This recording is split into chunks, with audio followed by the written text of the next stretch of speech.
اعوذ باللہ من الشیطان الرجیم، بسم اللہ الرحمن الرحیم۔ معزز خواتین و حضرات، عزیز طلباء و طالبات، ڈیلی قرآن کلاس میں آپ سب کو خوش آمدید۔ امید کرتا ہوں آپ سب خیر و عافیت کے ساتھ ہوں گے۔ آج کا ہمارا سبق سورۃ البقرہ، دوسرا پارہ، آیت نمبر 238۔ حافظوا، پابندی کرو، علی الصلوات، سب نمازوں کی، والصلاۃ الوسطی، اور خاص طور پر درمیانی نماز کی، وقوموا، اور کھڑے رہا کرو، للہ، اللہ کے لیے، قانتین، عاجزی کرتے ہوئے۔ سورۃ البقرہ کی پچھلی تقریباً 10 آیات کے اندر عورتوں کے مختلف مسائل اور احکام اور قوانین اللہ رب العالمین نے بڑی ہی تفصیل کے ساتھ بیان فرمائے ہیں۔ تو ان قوانین کے بیان کے بعد ان 2 آیتوں کے اندر، سورۃ البقرہ کی آیت نمبر 238 اور آیت نمبر 239 کے اندر، اللہ رب العالمین نے نماز کی پابندی اور بطور خاص درمیانی نماز کی پابندی کا حکم ارشاد فرمایا، اور جنگ کے دوران نماز پڑھنے کا طریقہ، یعنی جب دشمن کا خوف ہو تو اس خوف کے عالم میں نماز کیسے ادا کی جائے، اللہ پاک نے اس کا بھی طریقہ عطا فرمایا۔ اور ان 2 آیتوں کے بعد پھر اگلی آیات کے اندر طلاق کے کچھ مزید مسائل بیان ہو رہے ہیں۔ جب کوئی عام آدمی اس ترتیب کو دیکھتا ہے کہ پچھلی آیات کے اندر بھی طلاق کے مسائل اور اگلی آیات کے اندر بھی پھر طلاق کے مسائل اور بیچ میں نماز کا حکم، اس کی وجہ بظاہر ایک انسان کو سمجھ نہیں آتی، اور وہ سمجھ بیٹھتا ہے کہ شاید یہ کوئی بڑی عجیب و غریب سی ترتیب ہے۔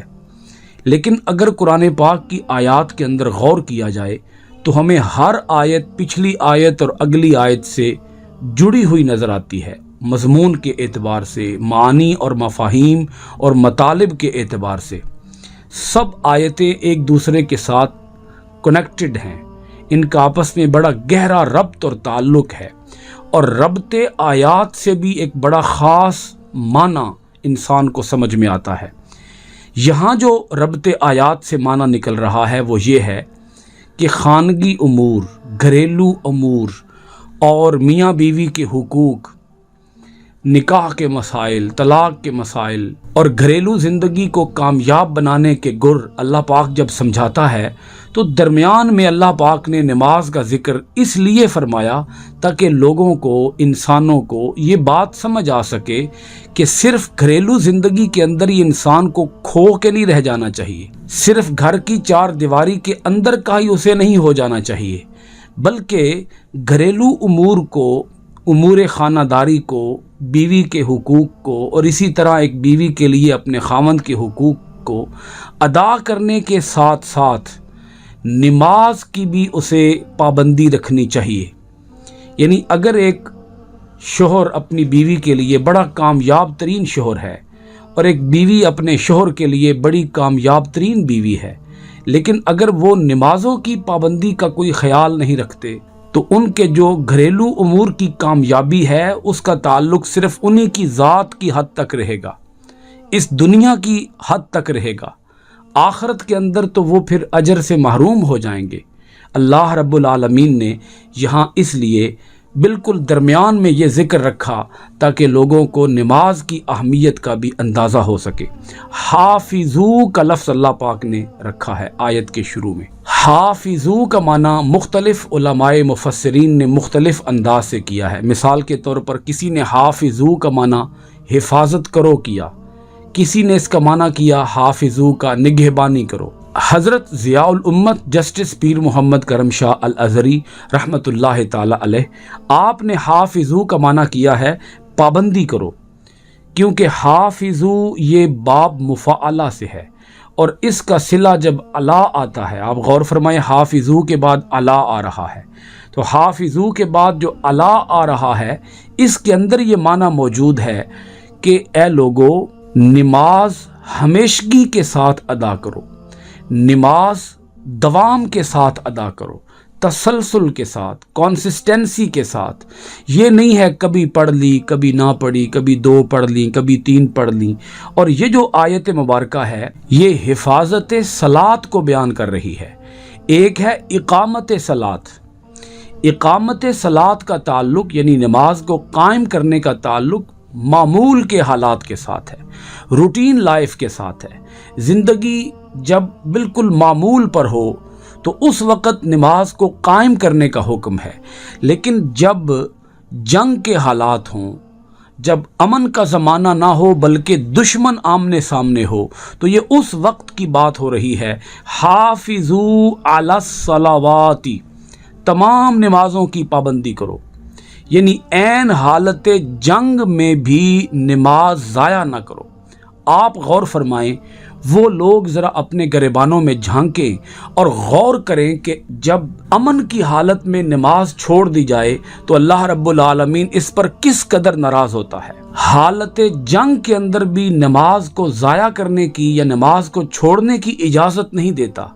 کہ اس وقت تمہارے سامنے دشمن کھڑا ہے، دشمن کی فوجیں تمہارے سامنے کھڑی ہیں تو ٹھیک ہے تم نماز بعد میں ادا کر لینا. اور گھمسان کا رن پڑا ہوا ہو اور جنگ اپنے پورے عروج پر ہو اور انتہائی کٹھن مرحلہ ہو، خون کی ندیاں بہہ رہی ہوں، تیر چل رہے ہوں، تلواریں چل رہی ہوں، گردنیں کٹ رہی ہوں، اعضاء کٹ کٹ کے بکھر رہے ہوں، تو اس لمحے بھی تمہیں نماز کو ضائع کرنے کی اجازت نہیں. اس لمحے بھی تمہیں حکم ہے کہ تم نماز کی پابندی رکھو، نماز کو نہ چھوڑو. یہ جو اللہ پاک نے فرمایا ہے نا، حافظوا علی الصلوات، تمام نمازوں کی پابندی کرو، یہ پابندی کا حکم ہے جنگ کے میدان میں. یہ بات نوٹ کیجئے، میدان جنگ کے اندر یہ نماز کی پابندی کا حکم دیا جا رہا ہے کہ شدید جنگ کے عالم میں بھی تمہاری نماز نہ رہ جائے. والصلوات الوسطی، اور درمیانی نماز کی خاص طور پر حفاظت کرو. یہاں پر اگر آپ غور فرمائیں کہ درمیانی نماز سے کیا مراد ہے، ایک قول تو یہ ہے کہ درمیانی نماز سے مراد نماز عصر ہے، اور اس کے اوپر جمہور علماء یعنی اکثر علماء کی رائے یہی ہے، متفقہ فیصلہ یہی ہے، والصلوات الوسطی سے مراد نماز عصر ہے. اور یہ معنی قرینِ قیاس بھی لگتا ہے، یعنی اللہ پاک نے فرمایا کہ ساری نمازوں کی حفاظت کرو، ساری نمازوں کی پابندی کرو، لیکن اس کے ساتھ ساتھ بطور خاص پابندی رکھو نماز عصر کی. تو درمیان میں اگر آپ دیکھیں، اس طرف بھی فجر ظہر ہے اور اس طرف مغرب اور عشاء ہے، اور درمیان میں عصر کی نماز ہے، تو عصر ہی درمیانی نماز معلوم ہوتی ہے. لیکن اس کے بارے میں کچھ مفسرین کرام کا خیال یہ بھی ہے کہ چونکہ یہ حالت جنگ کی بات ہے، اللہ پاک نے جب یہ بطور خاص درمیانی نماز کا ذکر کیا ہے تو والصلوات الوسطی کا معنی یہ بنے گا کہ جب شدید جنگ ہو رہی ہو تو اس وقت بھی تم نماز کی پابندی رکھو. جب گولیاں چل رہی ہوں، جب خون کی ندیاں بہہ رہی ہوں، جب تمہارے جسم زخموں سے چھلنی ہو چکے ہوں، تو اس وقت جو بھی نماز آئے گی وہ درمیانی نماز ہی ہوگی. یعنی اگر ظہر کی نماز کا وقت ہے اور جنگ چھڑی ہوئی ہے اور تمہارے اوپر تیروں اور تلواروں کی بارش کی جا رہی ہے، تو اس وقت جو بھی نماز ہوگی وہ درمیانی نماز ہی ہوگی. تو اللہ پاک یہ فرمانا چاہتا ہے کہ ساری نمازوں کی پابندی رکھو، لیکن اس وقت تم زندگی اور موت کی کشمکش میں مبتلا ہو تو اس وقت بھی نماز نہ چھوڑنا. اس وقت جو بھی نماز آ جائے گی خاص طور پر اس نماز کی بھی حفاظت کرنا، اس نماز کو بھی ادا کرنا. کہیں ایسا نہ ہو کہ تم اس وقت نماز کو چھوڑ دو. اور اب اگر غور فرمائیں آگے، وَقُومُوا لِلَّهِ قَانِتِينَ، اور کھڑے رہا کرو اللہ کے لیے عاجزی کرتے ہوئے. اس کا معنی یہ بنے گا جب شدید قسم کی جنگ چھڑی ہوئی ہو تو اس وقت تم جب نماز کے لیے کھڑے ہو تو اس وقت کہیں ایسا نہ ہو کہ تمہارا خیال دشمن کی طرف چلا جائے، تم اپنی زندگی اور موت کی کشمکش میں مبتلا ہو کر نماز ادا کر رہے ہو. نہ، ایسا نہ کرنا. اس لمحے بھی جب تم نماز ادا کرو تو وہ عجز و انکسار میں ڈوبی ہوئی نماز ہو، وہ خشوع و خضوع کی کیفیات سے سرشار نماز ہو، وہ اللہ رب العالمین کے ادب کا رنگ تمہارے اوپر غالب ہو، اس لمحے بھی جب تم نماز ادا کرو تو اسی طرح خشوع و خضوع کے ساتھ ادا کرو جیسے تم حالت امن میں ادا کرتے ہو۔ یعنی حالت جنگ کے اندر بھی تمہاری نماز کا وہی رنگ ہونا چاہیے جو رنگ حالت امن کی نماز کا ہوتا ہے، ان کیفیات کے اندر کوئی کمی نہیں آنی چاہیے۔ نماز کی تمہیں وہی لذت، وہی سرور، وہی چاشنی، وہی کیف نصیب ہونا چاہیے جو کیف تمہیں حالت امن کے اندر نصیب ہوتا ہے۔ یہ ہے قرآنی تعلیم جو میں نے آپ کے سامنے اس آیت کی روح سے بیان کی ہے۔ 3 اس آیت کے اندر اگر آپ جملے بنا لیں اور تینوں پر آپ باری باری غور کریں تو آپ کے اوپر پتہ نہیں کتنے معانی کا سمندر عیاں ہو جائے گا، منکشف ہو جائے گا۔ اللہ پاک پہلے فرماتا ہے ساری نمازوں کی پابندی رکھو، فرسٹ جملہ۔ سیکنڈ جملہ کیا ہے؟ سیکنڈ سینٹنس کیا ہے کہ تم بالخصوص بطور خاص درمیانی نماز کی پابندی رکھو۔ میں نے 2 قول یہاں بیان کیے، ایک نماز عصر اور ایک ہر وہ نماز جو حالت جنگ میں ادا کی جائے وہ درمیانی نماز ہی ہوتی ہے۔ اور آیت مبارکہ کا جو تیسرا سینٹنس بن رہا ہے وہ ہے اللہ کے لیے کھڑے رہا کرو عاجزی کرتے ہوئے، یعنی حالت جنگ کے اندر بھی تمہاری نماز خشوع و خضوع کے ساتھ ادا ہونی چاہیے۔ اب اس کے بارے میں ایک حدیث پاک سن لیجئے۔ نبی کریم علیہ الصلوۃ والسلام نے ارشاد فرمایا، یہ حدیث پاک بخاری شریف کے اندر بیان کی گئی کہ عصر کی جو نماز ہے یہ اللہ تعالیٰ کے حضور بڑی خاص نماز ہے، اس اعتبار سے بھی کہ دن اور رات کے جو فرشتے ہیں وہ اس وقت پہ جمع ہوتے ہیں۔ زمین کے اوپر آسمان سے فرشتوں کا نزول ہوتا ہے، تو دن کے جو فرشتے ہوتے ہیں اور رات کے جو فرشتے ہوتے ہیں ان کی ڈیوٹی چینج ہوتی ہے۔ دن کے فرشتوں کی ڈیوٹی عصر کی نماز پر جا کر ختم ہوتی ہے اور رات کے فرشتوں کی ڈیوٹی جا کر عصر کے وقت سے شروع ہوتی ہے۔ تو دن والے فرشتے زمین سے آسمان کی طرف واپس جاتے ہیں اور رات کی ڈیوٹی والے فرشتے آسمان سے زمین کی طرف تشریف لا رہے ہوتے ہیں۔ اس وقت میں فرشتوں کی آپس میں ملاقات ہوتی ہے، اس لیے اس نماز کی بطور خاص پابندی رکھو۔ اور یہاں ایک حدیث پاک یہ بھی بیان کرنا ضروری سمجھوں گا کہ جب کسی آدمی پر موت واقع ہوتی ہے تو اسے نماز عصر کا وقت معلوم ہوتا ہے۔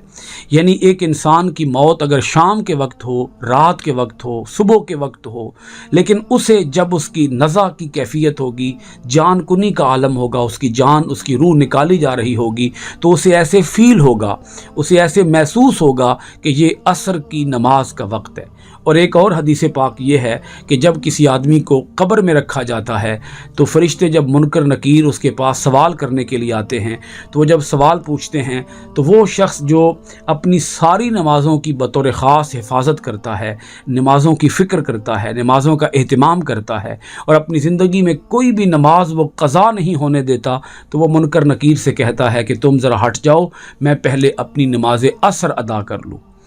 اسے عصر کی نماز کی اتنی فکر ہوگی کہ وہ قبر کے اندر بھی جا کے اپنی عصر کی نماز ادا کرنے کے لیے فرشتوں سے ٹائم مانگے گا کہ تم اپنے سوالات بعد میں پوچھ لینا، مجھے پہلے نماز عصر ادا کر لینے دو، کہیں میری نماز عصر رہ نہ جائے۔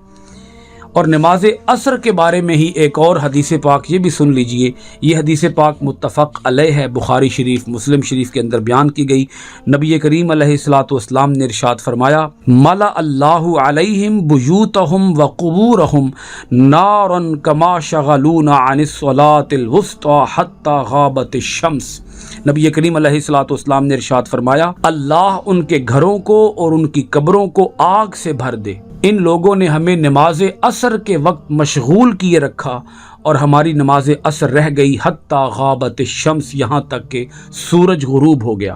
یہ حدیث پاک نبی کریم علیہ الصلوۃ والسلام کی اس وقت کی ہے کہ جب آپ صلی اللہ علیہ وآلہ وسلم کی غزوہ خندق میں عصر کی نماز قضا ہو گئی۔ جنگ کی وجہ سے، جہاد کی وجہ سے آپ کی عصر کی نماز قضا ہو گئی اور آپ نے اسے پھر بعد میں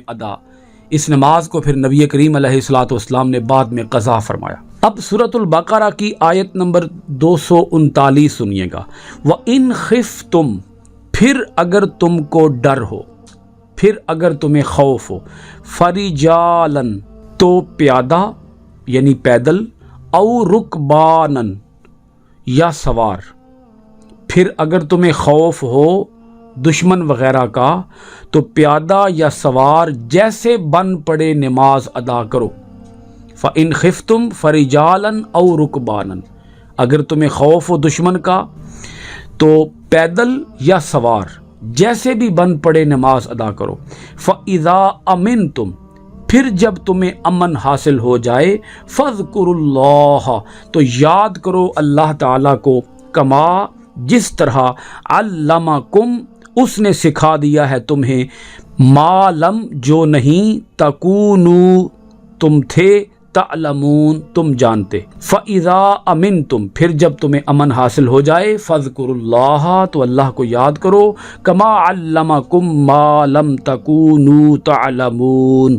جس طرح اس نے سکھایا ہے تمہیں جو تم نہیں جانتے تھے۔ اس آیت مبارکہ کے اندر وہی مضمون چلا آ رہا ہے، پچھلی آیت کے ساتھ اس کا تعلق ہے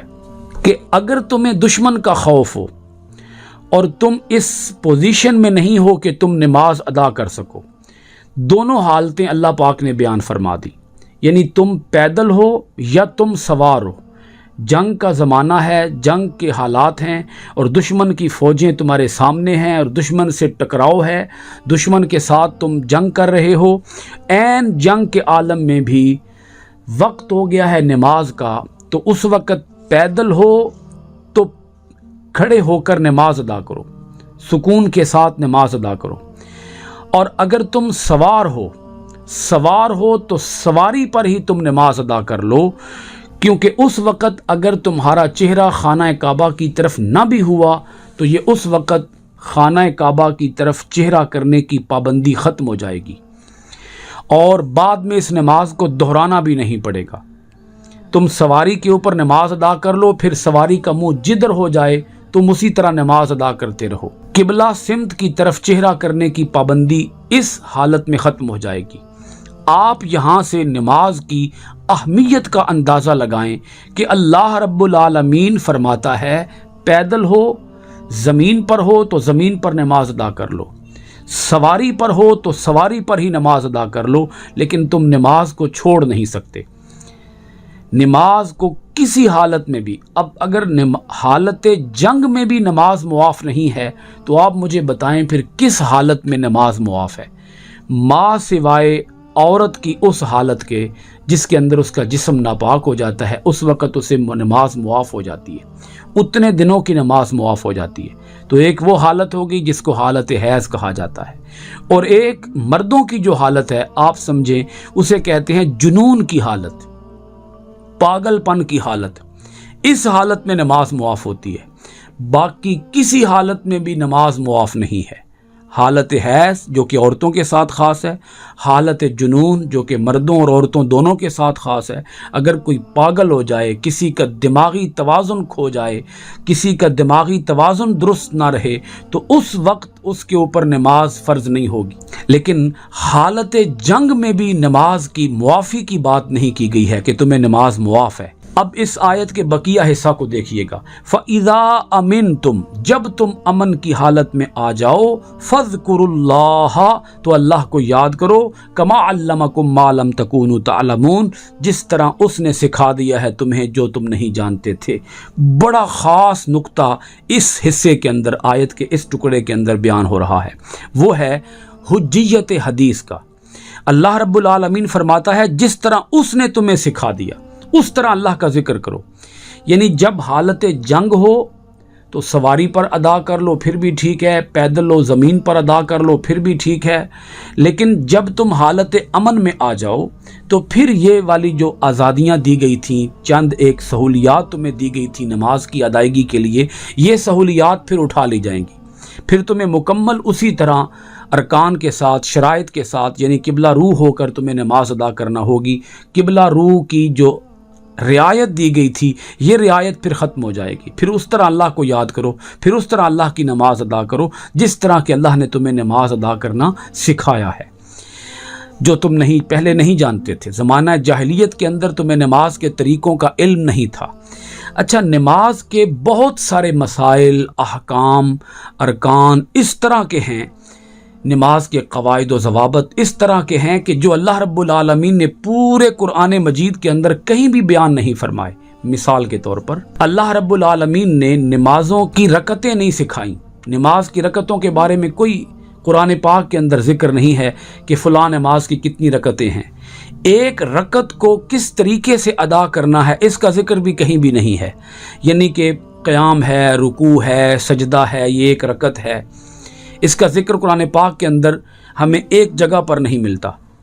تو میں عرض کر رہا ہوں بہت سے نماز کے مسائل، نماز کے قواعد، نماز کے ضوابط اس طرح کے ہیں کہ جس کا ذکر ملتا ہی حدیث پاک سے ہے۔ یہی وجہ ہے کہ صحابہ اکرام نبی کریم علیہ الصلوۃ والسلام کے پاس حاضر ہوئے، یا رسول اللہ صلی اللہ علیہ وسلم آپ ہمیں بتائیں کہ کیف نصلی، ہم نماز کیسے ادا کریں؟ تو نبی کریم علیہ الصلوۃ والسلام نے یہ نہیں ارشاد فرمایا کہ تم نماز اس طرح ادا کرو جس طرح تمہیں اللہ نے نماز ادا کرنے کا طریقہ سکھایا ہے۔ اللہ نے تو سکھایا ہی نہیں، اسی لیے حضور علیہ الصلوۃ والسلام نے اس سوال کے جواب میں ارشاد فرمایا صلو کما رأیتمونی اصلی، نماز ایسے پڑھو جیسے تم مجھے نماز پڑھتے ہوئے دیکھتے ہو،